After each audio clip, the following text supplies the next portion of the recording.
Thank you for joining us for today's webinar, Youth Substance Use Prevention Messaging in the Age of COVID-19.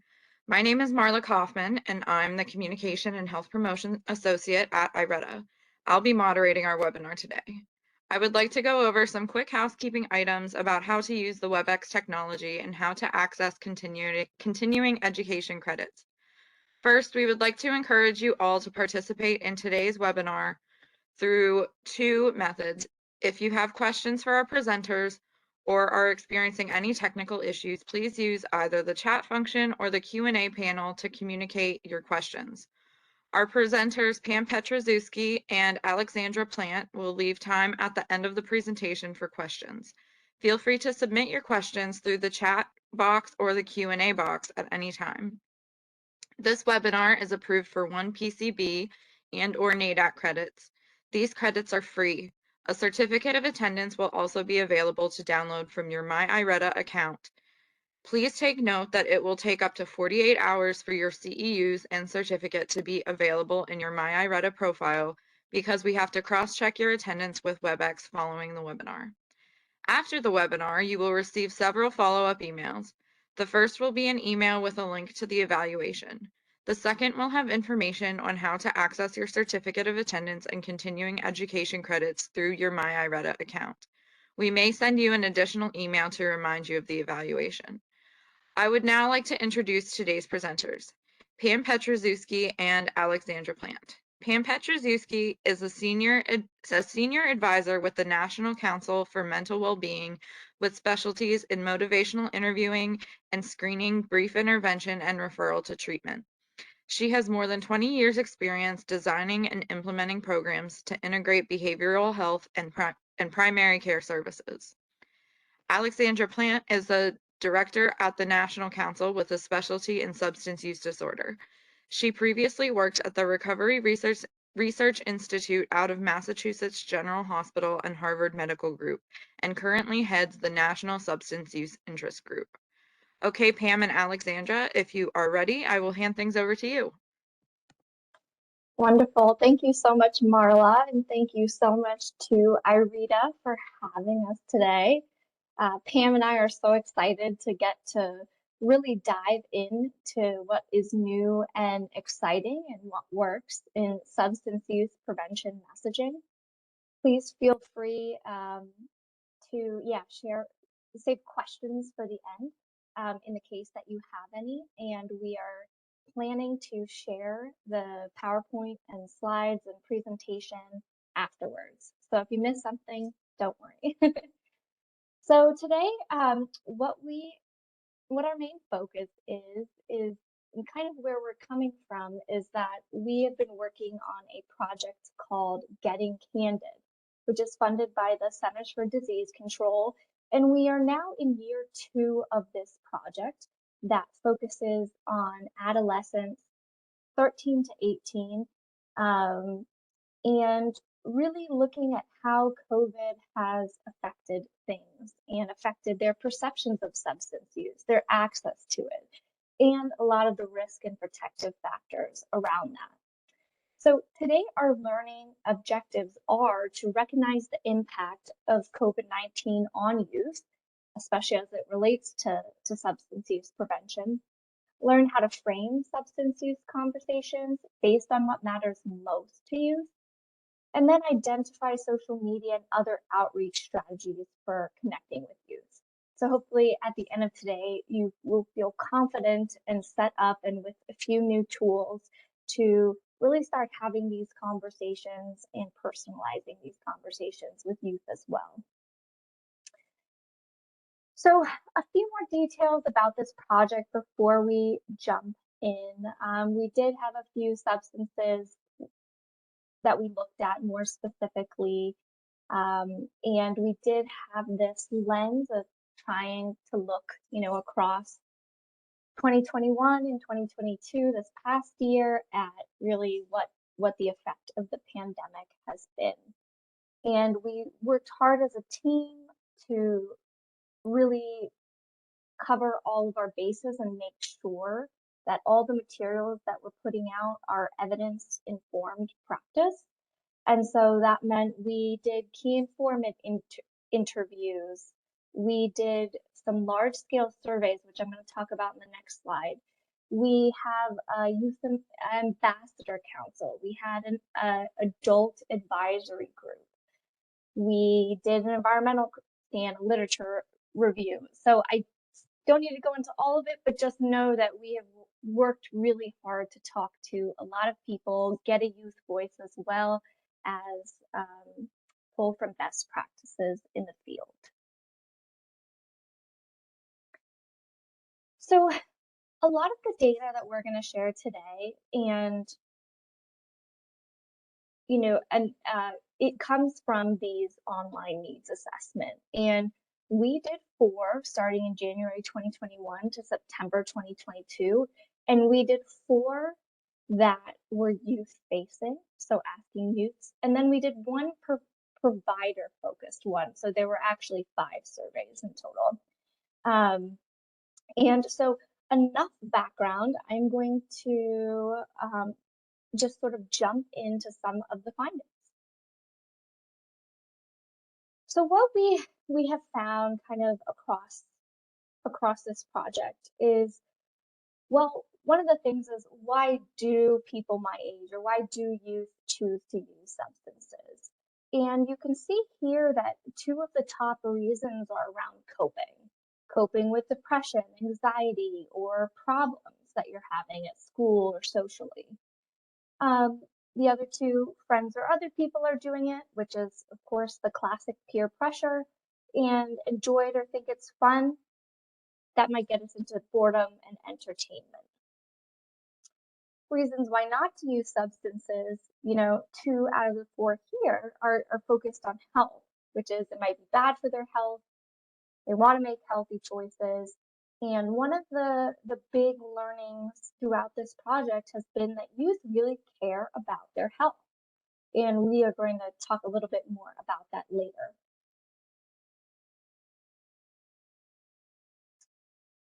So one of the nuances that we also really looked into was, there's what you're saying, and then there's how you're saying it, and then there's who's saying it. And a distinction that was very interesting that we weren't actually even able to suss out until this past year was, when you ask youth who's the most trusted person for substance use information, they will say a provider. But when you dig into it further and try to parse it out in the data, you really find out that while doctors and providers are the most trusted source for accurate information, youth are actually more likely to feel more comfortable having conversations with parents or friends. And in fact, we found that less than 1 in 10 say they would be most comfortable talking to a healthcare provider. And I think that's really telling, and is something that through the toolkit and some of the strategies we're going to share today, we hope to combat, so that providers and also just trusted adults in general, or community organizations, can set themselves up with trust and rapport and things like that, to be a go-to source for students or youth to ask questions or talk about sensitive health matters. In terms of the landscape with youth, one of the things on this slide is that 5 out of 6 of the top responses are positively attributed to self-efficacy, resilience, and optimism, which are all protective factors against substance use. One of the things that I will just sort of note in this slide is really speaking to a lot of the protective and risk factors that we tried to dive into, on kind of where are the youth that we're surveying at in their lives? How are they feeling about school? How are they feeling about themselves? How are they feeling about substances? And then how all of those relate together to give us the big picture on youth substance use and kind of what our next step should be especially on the prevention side of things, and intervening. And to circle back here to the idea that youth very much care about their health, one of the nuances is that we found that a majority of youth consistently place more importance on their mental health than even their physical health. Additionally, when asked about COVID-19, youth really believe it will have a lasting impact on their mental health.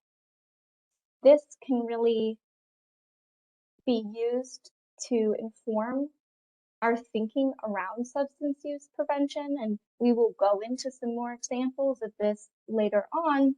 But, instead of maybe using angles with prevention messaging that talk about cancer or a physical consequence of substance use, potentially looking at the mental health consequences, and that might be more impactful for you, such as it can lead to depression. Another just kind of interesting thing that we will share is that there really is a gap in knowledge around fentanyl. So half of the youth we surveyed, really, they don't know what fentanyl is. Interestingly enough, though, we had 77% of youth report that they would be concerned about a friend getting exposed to fentanyl. So you see there's a disconnect where they don't really know what it is, but maybe they know that it's harmful. They're not worried about getting exposed themselves. They don't think it could affect them, but they do think that it could affect a friend. So I think a couple things are going on here that are all really interesting and stuff that we can lean into. First, building greater awareness around what fentanyl is, what it looks like, how small it is, and then additionally too, working to create a greater proximity to self so that youth realize that, well, this could happen to you and here's how it could. That it's not something that just happens to somebody else. It can happen to individuals that don't have a substance use disorder or dependency or addiction. It can happen, unfortunately, the first time. And, just in the news this past week, there's been tons of articles about the explosion of sort of candy. I don't know if it was M&Ms or what was the candy, but, like being confiscated in mass quantities. So I am going to pass it over to Pam to start taking us through kind of addressing some of this stuff and strategies around that. All right. Thanks, Alexandra. I'm happy to be here as well. And where I'll take us next is that we took all of this data and all of these survey and discussion group results and really thought about what is it that all of us as youth serving providers can do with this information. And we really thought about that role of being able to identify early, intervene early, like we know in terms of SBIRT and other evidence-based programs, that we want to leverage the relationships that many different types of youth serving providers have in having conversations with young people. So if you click again, you can click through the 3 bullets here. So what we want to do is give you somewhat of a pathway for how to normalize these conversations and have a space in which young people feel like they can talk about things that have otherwise been maybe uncomfortable and normalized, so that whether it's about health or school or relationships, any opportunity, any relationship could be leveraged in order to make this more of a common thing. And we also want to be thinking about how we can build on people's protective factors and minimize the risk factors. Next slide. So here's what we put together. This is part of an overall message guide that we will link you to at the end. But within our message guide, we have created this communications pathway. And we're going to walk through these different steps, but just as an overall, seeing it all in one slide, we know that establishing trust and maintaining trust is going to be critical for any conversation. It's not something that we can just jump into without making sure the young person feels comfortable, feels safe, before we can do any kind of message framing. So that is the first step of this. Then we want to make sure we are gathering insights, giving the young person voice. And we had a number of youth ambassadors that supported the work and contributed and gave us feedback along the way. And time again, they said, we need to be heard, and we have ideas, and we have things we want to contribute, and we don't want this to be just an adult talking at us. So we know that there's an importance of gathering insights. Keep in mind too, that with all of these steps, it's probably much more circular, or it's much more tangled, if you will, because conversations are not usually a neat and smooth straight line. So at times we might need to go back and reestablish trust if it's not there. We want to continually gather insights throughout the conversation, not just at one point in time. From there, in orange here, we'll break down some of the actual framing that we established, and then some of the evidence-based statements that could be used to help make the case around holding off on using substances, and then how to suggest an action based on what young people told us would resonate, that they would want to hear. So if you go to the next slide, I'll start us off with thinking about how to establish trust. And some of the things we know is that, this is really where it's setting the stage, having the right context before we launch into any kind of content, right? So is the space welcoming and comfortable, whether it's virtual or in the room? Are you sitting in a way that it's private enough, confidential? Asking permission before just sharing information. Thinking about how to be as authentic as possible. And a lot of the young people said, we want you to know the language, we want you to know what is being said among young people, but also be who you are. And if you're a 50-something-year-old person, it isn't natural for you to use some kind of term, don't use it. So being authentic to who we are helps young people be authentic to who they are. Being informal, right? They don't want stiff, formal, now it feels awkward kinds of approaches. They really want us to listen more than talk. And I know we've all been with young people who don't say a whole lot. And so how do we make the space comfortable enough, and how do we be trustworthy enough that they will open up?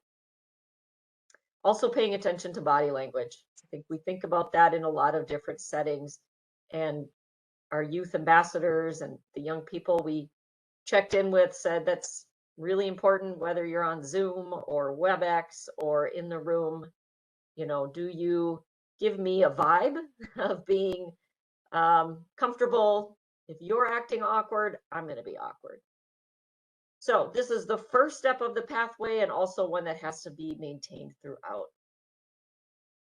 These next items are something that one of our youth ambassadors developed for us, and it's in a form of a worksheet or a tip sheet on our website. But I just wanted to highlight some of the things that they recommended. If you click again, one of the things they said was not to assume that we understand another person's experiences, especially if they're from a different culture or religion, orientation that is different from our own. So all the more reason we'll be leading into that next step of gathering insights so that we don't make those assumptions. He offered to perhaps ask the young person if they would like to share something about their background, something about their culture, any kind of meaning it might have for them if they're comfortable and would like to do so. Another is to perhaps ask how they would like to be addressed. And that might be in terms of sexual orientation or identity. It might be in terms of a nickname, a family name, anything goes. And so being able to say, how would you like me to address you, is perhaps a way to get at that. And then the last one here is, they said to also be thinking about how there are often these misconceptions about services. And, whether you work in a school setting and there's a misunderstanding of what a school counselor does, or a resource officer, or a primary care team member, or in a mental health setting, or any of the other types of settings, try to understand that and politely identify what might be some of those misunderstandings, so that you get started on the right foot in terms of having that relationship get established. On the next slide, we'll get to what now is the next step in this pathway, which is to really be gathering the insights of the young person. This is my personal favorite part of the pathway, because this is where we get to use our skills of engaging and curiosity and learning and humility. And so we have some example questions you might ask at this stage. What matters most to you right now in your life? Or what are you looking forward to this school year, or after graduation, or in the next week? It might also be a question of, how do you take into account other things that might be going on when you have to make a decision that seems kind of tough? I think we as adults tend to want to step in and tell people what they can do, maybe have more life experience, but we continually learned and took the advice of the young people that they wanted their voice heard.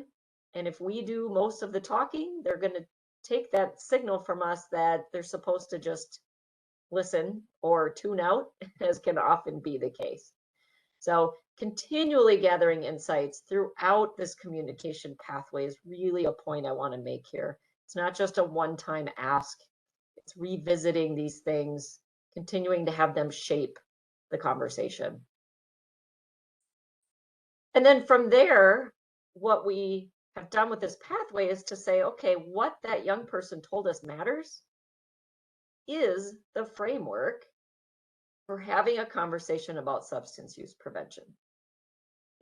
It doesn't make a lot of sense, or it won't resonate as strongly if we just come in top down and say, you shouldn't be smoking weed, or, alcohol isn't good for you, or whatever other thing we might be thinking about.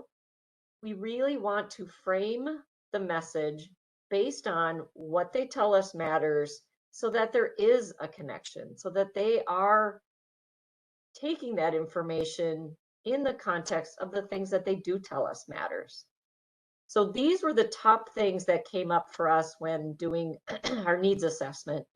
What mattered most to the young people we surveyed tended to fall in these categories. Either something about the future, which might mean the start of high school or middle school, or the future in general, or whatever plans might be coming up. Thinking about their physical or mental health, and as Alexandra mentioned, mental health was really a priority for a lot of these young people. That might allow us to loop in some framing around the risks of addiction on a person's mental or physical health. We also knew that relationships mattered a lot. And as Alexandra pointed out, a lot of these young people said trusted messengers are parents, are healthcare providers, are their teachers, or other mentors in their lives. Another one was around activities, whether that be sports or music, art, something in the community. Maybe it's a spiritual advisor, some other kind of participation. Knowing what activities matter to the young person is another way to connect the message. And then one more also was around just wanting that respect for them to make their own choices, being their own autonomous person, having agency. That really aligns with my ongoing cheerleading for motivational interviewing. It really fits with what we know motivates people, which is having options, having a space to make decisions that they feel will be best for themselves. And so we have some message framing that fits the mold around self-affirmation. So with that, I want to turn it to Alexandra now to take us through those other pieces of the pathway that are specific to the substance use prevention messaging. Wonderful. Thank you, Pam. So going along with, the 5 frames that Pam just mentioned, we started to, within this project, dig in deeper after we had identified these frames to figure out, okay, now what actual messages, or statements can we fit into these frames so they match up with the theme, but also are worded in a way or resonate in a way with youth, because there can be a disconnect there. So here are a few examples. We'll do one for each, but for the future, an example is don't let drug and alcohol use change or control your plans for the future. And I think there's a lot of hope around the future, just as humans that youth share. And additionally, this need for autonomy and freedom, which is its own bucket below as well. For risk of addiction, it's drug and alcohol use change parts of your brain that impact how you think and act. The more you use them, the harder it can be to stop, even if you want to. Relationships, we did see a small split between younger youth in middle school and older youth in high school. So with this idea that there are people in your life that matter to you, for middle schoolers, it was you try hard not to let them down. So you don't want to let your parents down. But for high schoolers, it was the weird inverse of this, and it was you try hard to make them proud. So it's the positive, and for the middle school, it was more on the negative side of, not wanting to potentially get in trouble, let your parents down, etc. For activities, participating in sports, music, hobbies can help you build friendships, stay in shape, receive scholarships for college, and have fun, which is, keeping busy and doing things that you love and building your self-identity around the things that are important to you. And self-affirmation is you respect yourself and want to make decisions that are best for you. Trust yourself and your choice not to use drugs or alcohol. So these are obviously just some example statements, but hopefully can start to get us thinking about what are the actual kinds of things we can say once we've, of course, built trust and rapport and learned more. So now we're going to move on to make the case, which continues to be statements considered most convincing by youth. So I'll just probably read one or two off here, but not only is purchasing drugs and alcohol illegal for people your age, it also takes money you could be saving or spending on other things you want, need, or enjoy. So that's a little bit of a financial frame there, but I think it also gets at autonomy and self-affirmation of like, it's your money, it's your choice what to use it on, and how would you like to use it. Another one was more than 30 people die from overdoses involving prescription pain medications every day. We know that youth care about their health and their relationships and their loved ones. And so this one goes at that. One of the things that's really important in making the case is that, after you have framed the conversation to reflect what youth care about, using some of these examples here and sharing compelling reasons to avoid use based on the conversation that you had with them is really the key. So we're very much customizing it to the frame that we chose earlier. And we do, I just will say, have more details and examples in our online toolkit, which contains fact sheets and other resources that you can learn yourself, or also a number of materials where you can share the information with youth, which I don't want to forget. And then the last piece on this continuation communication pathway is just actions identified by youth as those they would most likely take. We could suggest, I don't know if you're a provider, you could suggest talking to their parents. You should suggest going on a bike ride. You could suggest a lot of different things. But what we wanted to know is, what are the actual things that youth would most likely take action on or be open to? And so one of them was exploring new ways of dealing with stress and trying to redivert that stressful energy into more positive outlets. They seemed open to making your own personal commitment or pledge to alcohol and tobacco. Although I do want to note with this one and the previous one that middle school students were slightly more open to these suggestions than the high school students were. Educate yourself about, a number of substances by visiting a website or social media. Find someone you can talk to if you feel tempted or pressured to use substances, or talk to your friends and encourage them not to use substances.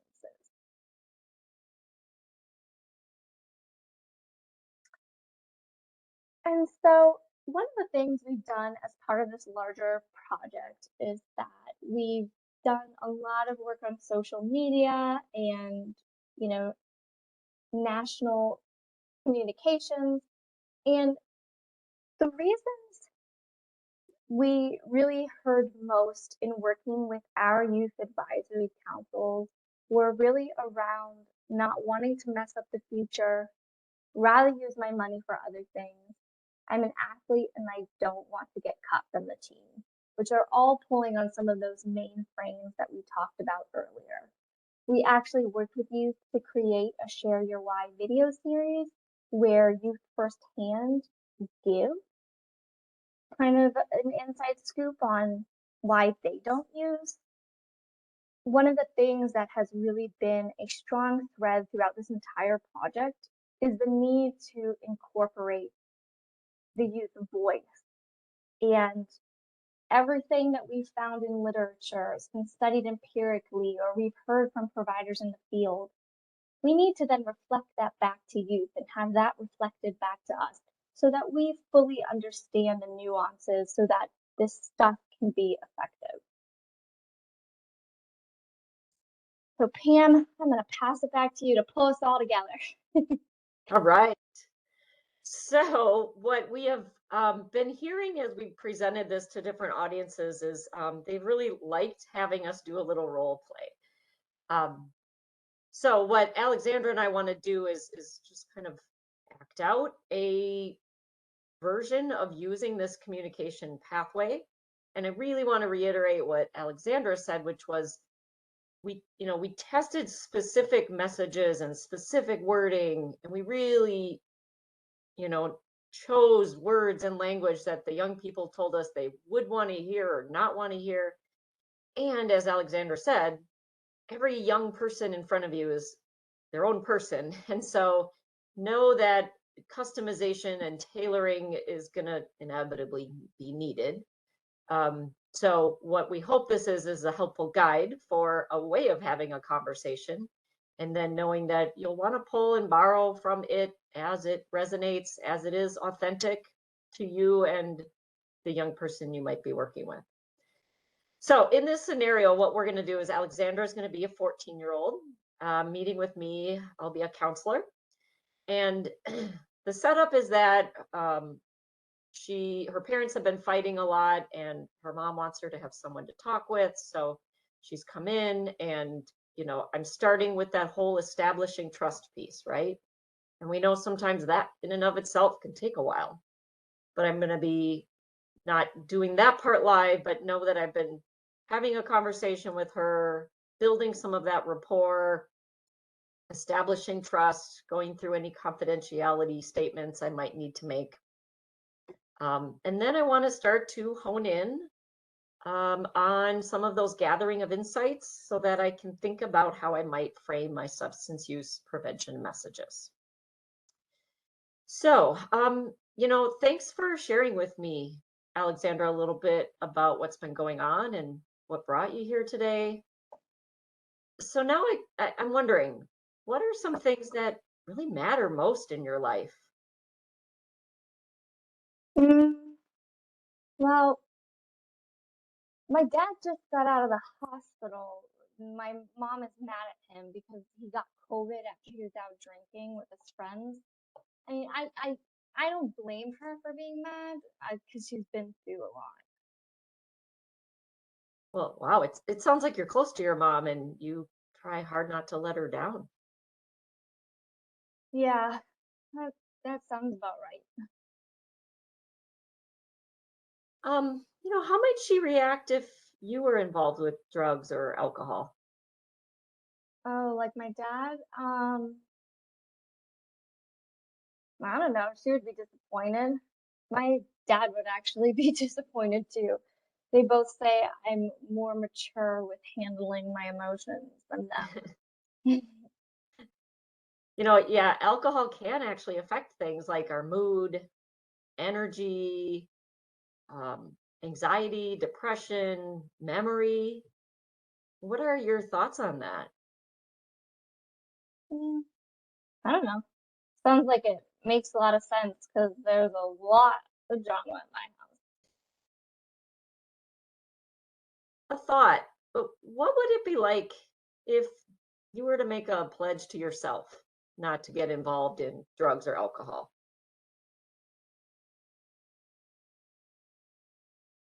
I would be open to it. Yeah, we have enough problems in my house. I think my parents would be happy too. All right, end scene. So we Perfect always laugh when close. we do these.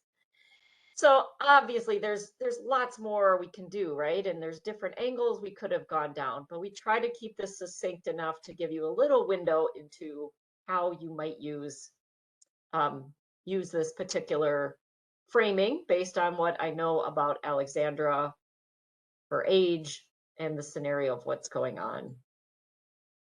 So if we go to the next slide, I want to share a bit about what some of these resources are and how you can and look for more of these. And then we want to take time for questions.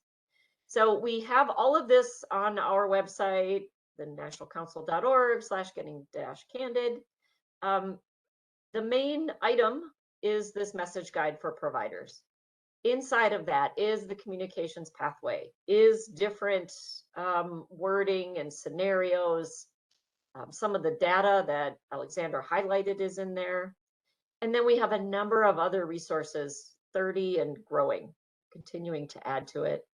And so lots of things you can look at and get to. I won't go through all of these, but know that there are a lot there if you're interested. And as I mentioned, we're continuing to add to them. We're adding to some of the statements that Alexandra walked us through, in particular, the making the case section. We're doing more substance specific messaging, and we've been testing that with young people, and they really keep us humble. We, sit around and look at research and we come up with things and then we run it by young people and they let us know whether it flies or not. So that's been really helpful. Another resource that might be of interest is these substance fact sheets. So we've got, again, you can find them on the main Getting Candid website, and then this is a direct link to it. But a whole bunch, not just these 9, but a number of different substances. We've been really breaking down what are they, how do we talk about them, what might a young person be asking or not knowing or telling you that they've seen or used themselves. Everything from marijuana to kratom alcohol, things like that. So please feel free to look at that. We also just launched the Cannabis Resource Center, and this was quite an undertaking. We wanted to be as up to date as possible on what is going on around the country in terms of status of legalization. So we've got state specific fact sheets where click on every state and see what is the current status, along with links to more local resources. And then a number of other subjects related to cannabis, information around safe storage you might share with a parent or a caregiver, thinking about prevention and policy, other cannabis products, that is really a growing field. It's something really hard to keep up with, right? So I'm even hearing more and more we should be using the term THC. I know young people are talking about weed or marijuana or cannabis, but there are a lot of products that they all really have some component of THC. And so being able to have the language around what is going on with vape products versus edibles and everything in between. Before you move on, anything you would want to add to that one, Alexandra?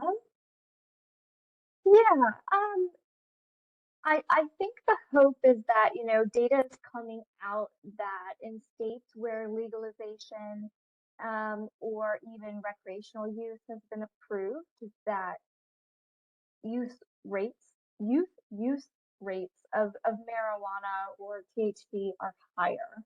And so knowing kind of what the landscape is of the jurisdiction in which you're providing services or teaching or providing therapy in, can be really helpful in passing that information on or sharing it in a way, because it's interesting at the very least. And so, and I guess just the only other thing I'll say is that, as Pam mentioned, with these designer drugs and different versions of the substances being created constantly, it really can pose a threat to youth. And similar to the fentanyl situation, when these products are packaged as candy or kid friendly, it really puts youth in those places in very vulnerable states to have negative experiences. So hopefully the Cannabis Resource Center will, as we continue to build it out with more and more content, will continue to be a resource. Good, thanks. Yeah, and then another thing that I thought you may be interested in is we have this on-demand course, and we kept it brief. It's just a 30-minute self-directed course. You can come and go. People have found this helpful when they want others that maybe aren't attending a webinar we've done or a presentation to have access to a mini training of sorts. So as we put this together, there's lots of segments and, tips and pointers, along with some interactive stuff in the middle there. We have some other role play scenarios where you get to choose your own adventure, more or less, right? So if you were to choose this response as the provider, how might that play out versus a different response? And then on the far right, you see we have some live acted videos where we also wrote some scenarios and had some actors role play them. So you can see that as well. Yep, and all of these that we're sharing right here are just tools for your toolbox. They're resources, learning how to talk to youth, becoming comfortable having conversations with youth around sensitive topics like mental health and substance use. It doesn't happen overnight. It's something that we have to be intentional about, we have to practice. And so the hope with sharing all these additional resources is that, you can leave from here with some things to share, some ideas or places to get started on building up these skills and starting to have these regular prevention conversations with youth. So again, you can download the message guide. We encourage you to implement it, to share it, and if you are interested in further training, you can always reach out to us and let us know. And so I am going to stop sharing. And let's see if any questions have come in that we can answer. Yeah, so I do want to say we're getting a lot of positive comments about it being a great webinar. Somebody asked, is there a place for empathy and empathizing? There were a few points when I might have considered expressing empathy with her, or at least acknowledging the difficulties. And I think that was in response to your role play.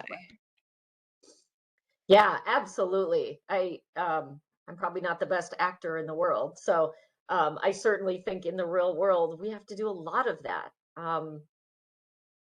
because everybody deserves empathy, and we're living in some really hard times. And the young people in our needs assessments told us they are struggling, and we've been seeing that in a lot of other venues as well. So absolutely, I think in a real world situation, this was a 5-minute condensed role play, but I would absolutely sometimes just sit with some of this and just reflect. You're having a hard time, and these are real struggles for you with the conflict between mom and dad. And absolutely, I also would probably do more in terms of just that continual gathering of additional insights. So always depends on your setting and how much time you have, but I think for some young people, they just want to be heard. And if we can add a little bit of a substance use prevention message, great. But if we prematurely do that without allowing them to feel heard, to feel like they can trust and be safe with us, then it would be not an ideal situation. I also just shared in the chat a quick link to a motivational interviewing guide that we've put together. One of the main tenets of motivational interviewing is that empathy piece and the listening piece.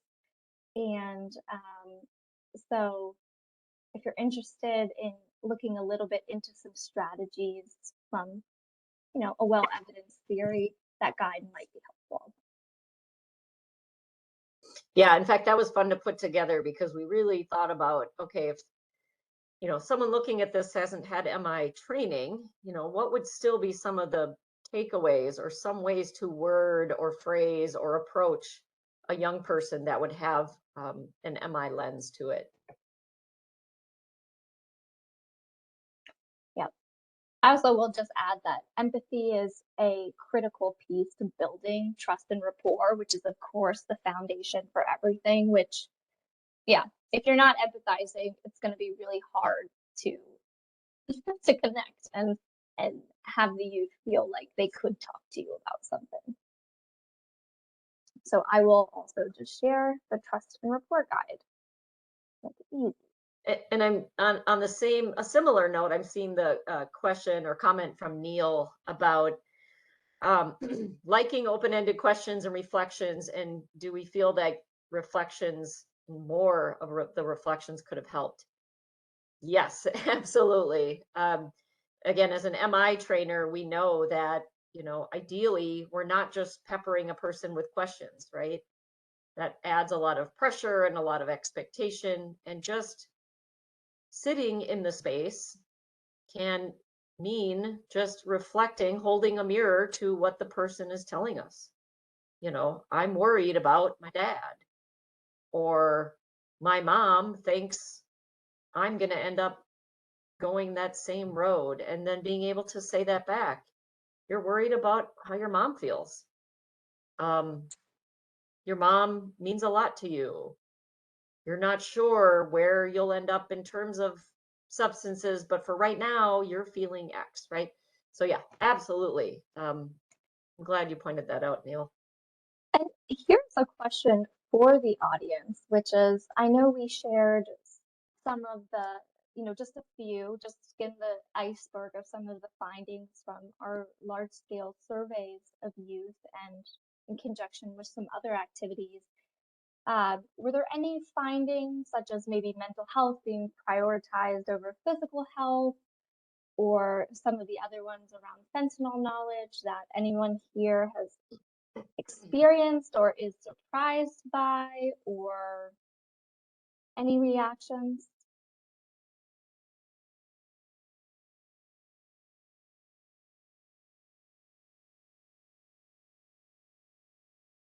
If anyone would like to respond, you can put your answers in the chat box.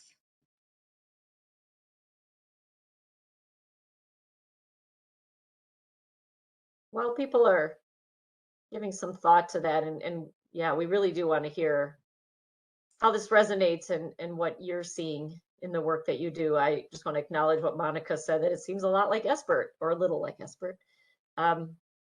Yeah, and that's a lot of the work I do as well, is youth Espert, adult Espert, and what we are hoping is that, while Espert is having that brief intervention when someone reports substance use, substance misuse, risky use, we also hope that this is giving us more of an even earlier opportunity to normalize those conversations before someone uses substances. So the funding for this work was really around prevention, but I can see a lot of this carrying over because we know young people might underreport use, right? For a lot of reasons. And so thinking about this as part of a brief intervention, I think is a fit. And one of the interesting things that we have seen with this project is, over the past few years, federal funding has begun to open up for harm reduction. And I think as a result, little by little, as it floats down through the federal funds and grants to a project like ours, we suddenly have a little bit more leeway than we used to get to the point where we're doing a brief intervention, or maybe where we're screening, and then that's part of prevention. That there's not this clear stop when stuff hits harm reduction. So one of the results of that is with like the messaging, for example, in this guide, we're able to target and create messages for youth that have never tried. But we also are able to create messages for youth that might be curious about a specific substance, or even youth that have already tried, and what does a referral and a warm handoff look like. So that's been very exciting, just because historically we haven't been able to go there, but little by little, and as we talk about things like fentanyl, can, slip in a little fentanyl strip, fentanyl test strip ideas here and there, and of course with that, including Espert, which definitely falls into secondary prevention. I'm also seeing the question from David. Any suggestions if you uncover unhealthy coping mechanism used to reduce substance use, like a video game disorder? So the project was much more about substance use prevention. However, inherent in what you've asked is, I think, coming back to this idea of what matters most to the young person. And maybe you're not going to come at them and say, hey, you need to quit using substances, or it sounds like, you have an unhealthy coping mechanism. And maybe we start with the video games. Sounds like you really like video games. Tell me about that. And through reflections and through empathy, we can ask about, the benefits of playing and what they gain from it, and then bring in the aspects of substance use and in terms of coping. So I don't even know that that's unique to this project so much as it's just how I try to think about having these conversations, is always linking it back to what's in it for the young person, what matters to them. Wonderful. Well, if there are no additional questions, we can probably wrap up. We again are so grateful to Marla and Irita for having us. We hope that you will head over and check out the Getting Candid website and just to see if there are some tools that you think or, might work for you. Thank you so much to Pam for co-presenting. She is the true whiz on all of this stuff. And feel free to reach out to either of us after the presentation if you have any questions. Yeah, Yes, thank thank you, you. everybody. Thank you so much, Pam and Alexandra, and everyone. Don't forget to check out that Getting Candid website. This was a great presentation. And I'm just going to go over a few quick housekeeping items here at the end for getting your CEUs. So if you had questions about that, please stick around. Thanks one more time to Pam and Alexandra for such a great presentation and for taking time out of your day. To present for us, we would like to remind all participants that a PDF of today's PowerPoint, along with the recording of today's presentation, will be uploaded to the webinar library located on IREDA's website sometime next week. We'll also be sending that out to all participants in an email. We'll send that out as a link. I now want to remind you of our evaluation and CEU process. You will receive several follow-up emails from us. The first email will include a link to the evaluation, and the second email will include step-by-step instructions on how to obtain CEUs. Please note that it will take up to 48 hours for your CEUs to become available because we have to cross-check your attendance records with WebEx. We would like to specially request that you fill out our evaluation form. It should take no longer than 2 minutes of your time. Again, we would like to thank everyone for taking time out of your day to participate today. And if you have any questions at all, please email us. The email address is info@ireda.org. And with that, I will conclude today's webinar. Thank you so much and have a great afternoon. Bye, everyone. Thanks, Alexandra and Pam.